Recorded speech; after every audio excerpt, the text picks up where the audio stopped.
you for joining us on your news at noon. I'm China Green. We are taking a look outside on this Friday afternoon. We're going to get straight to the man you want to hear from right now on the weather deck.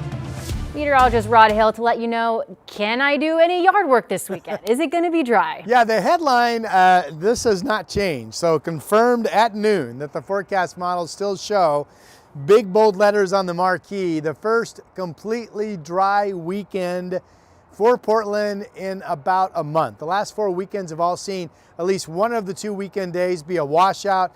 I think 2 of those weekends actually saw both days be a washout. So hopefully you can get outside and take advantage. Really nice up here on the KGW weather deck right now, brought to you by Rick's Custom Fencing and Decking.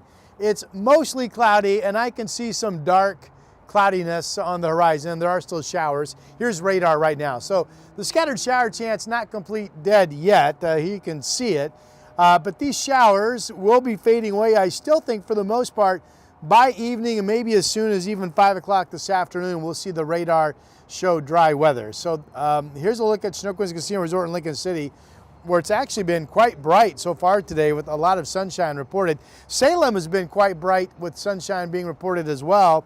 58 degrees right there, and there's a downtown Portland with a temperature of 56. Our planner, about 57 for a high. We'll have the weekend temperatures for you, but again, the headline is, China, a completely dry weekend. Back to you. Ron, thank you. All right, now to breaking news this afternoon, where one person has died following an electric scooter crash involving a train in southeast Portland. This happened in the Hosford-Abernathy neighborhood. Officers confirmed the rider of a rented scooter was pronounced dead at the scene. Right now, southeast 11th Avenue is closed between Division and Clinton. We will update you when we learn more. Oregon Governor Tina Kotek announced this morning that Oregonians now have access to full November SNAP benefits. NBC News reported earlier that the Trump administration asked a federal appeals court for an emergency pause on a judge's order to fully fund SNAP benefits this month. We already heard from a handful of you KGW viewers who said that their SNAP cards have been reloaded and posts online indicating that those payments include full benefits. As the government shutdown continues, we are tracking the beginning of flight cancellations around the country. PDX is among 40 major airports where airlines have been required by the FAA to cut back flights. So those cuts will be phased in, starting with 4% reduction in flights today and ramping up to 10% within a week. All commercial airlines will be affected, though international flights will not be impacted. The Transportation Secretary says this is about keeping people safe as air traffic controllers are pushed to work without pay, plus those ongoing staffing shortages. Sunrise reporter Corey Johnson has a story. Well, according to FlightAware, at least 12 flights have been canceled here at PDX, while about 13 at least have been delayed so far this morning. And Alaska has the majority of those canceled flights out of Portland International. Now, more than 1,100 flights across the U.S. have been canceled today, according to FlightAware. If your flight does end up getting canceled, airlines are required to issue you a full refund. Delta says it plans to scratch 170 flights today, and American plans to slash about 220 a day through Monday. And we talked to one woman headed to vacation this morning who says not only is she not being paid right now because her job is impacted by the government shutdown, but her flight is likely delayed too.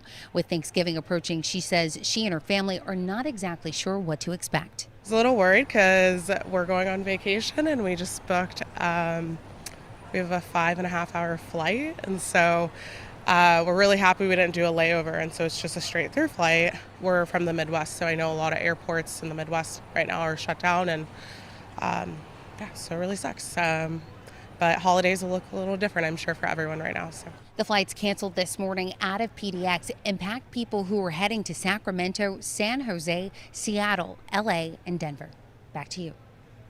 And as flight cancellations and delays pile up, it's important to know your rights as a traveler. For starters here, airlines will be required to refund flight costs, but airlines do not have to cover hotel costs or meals for people when domestic flights are disrupted, even if the airline is responsible.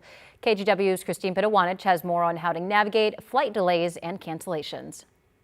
First, we want to note that the top 3 airlines with the most flights at PDX, we're talking Alaska, Southwest, and Delta, are all offering some kind of flexibility for travelers who rebook or cancel their flights. But no matter what airline you're flying, it's really helpful to keep these 3 things in mind. First, I know it's kind of like worth maybe not saying, but it's easy to get carried away when you're stressed out. Be patient with those airline agents. Remember, they're helping hundreds of frustrated passengers. And like I said, easy to get caught up in the moment. Number 2, check your travel insurance, especially the fine print there. Not all policies cover disruptions from worker shortages in particular. And 3, use international support or frequent flyer perks for faster service. If you need guidance, try your airline's international support for shorter wait times, or if you're flying with someone who has elite status, maybe think about using their frequent flyer number when you call. Meantime, a federal judge dismissed a criminal case against Boeing Thursday over 2 crashes of its 737 MAX plane. The judge approved the Department of Justice request to dismiss its case against Boeing. It's part of a deal that requires Boeing to pay or invest an additional $1.1 billion in fines and compensations for the crash victims' families, internal safety and quality measures. 346 people were killed in the 2 crashes in 2018 and 2019. In early September, relatives of some of the victims urged the judge to reject the deal and instead appoint a special prosecutor to take over the case. Boeing reached settlements in 3 lawsuits yesterday filed by families of victims of the second crash. Now to national news. In Louisville, Kentucky, a community is reeling after that devastating cargo plane crash that left 13 dead and others accounted for. Last night, hundreds gathered to mourn as investigators raced to figure out what went wrong in final moments of UPS Flight 2976. NBC's senior correspondent Tom Costello has the story. Heartbreak and raw emotion in Louisville. He's like an angel on earth. Hundreds gathered overnight to pray for the 9 still missing and honor the 13 lives lost. Among the victims, the 3 UPS pilots on that cargo jet, Captain Richard Waterberg, First Officer Lee Truitt, and International Relief Officer Captain Dana Diamond. Investigators begin today their 4th day combing through the half-mile debris field. The NTSB confirming the plane's black boxes, the flight data and cockpit voice recorders, were successfully downloaded. On them, 63 hours of data, including 23 previous flights and 2 hours of cockpit conversations. Which means that we will have even more information to help paint a comprehensive picture. Early readings show the MD-11 cargo jet was just 475 feet up, moving at 183 knots, 210 miles per hour, seconds before impact. The plane crashed into several businesses, with witnesses running for their lives. Investigators focusing on the left side engine. Video shows it detaching before the fire. They're also reviewing the 34-year-old plane's 6-week maintenance work in San Antonio. An FAA report shows that inspection found corrosion in the center bilge area below the fuel tank and a crack in an upper fuel tank support beam requiring repair. Cracks and corrosion are common in heavy plane maintenance. Do you know whether at that maintenance facility they looked at the engine? I do not yet. I know that some work has been done around that area. Oh my God! The NTSB says it will look at every piece of documentation for any possible failure that could explain the loss of the engine. For now, recovery of the missing remains the top priority. Here's a look at some of your other national headlines this afternoon.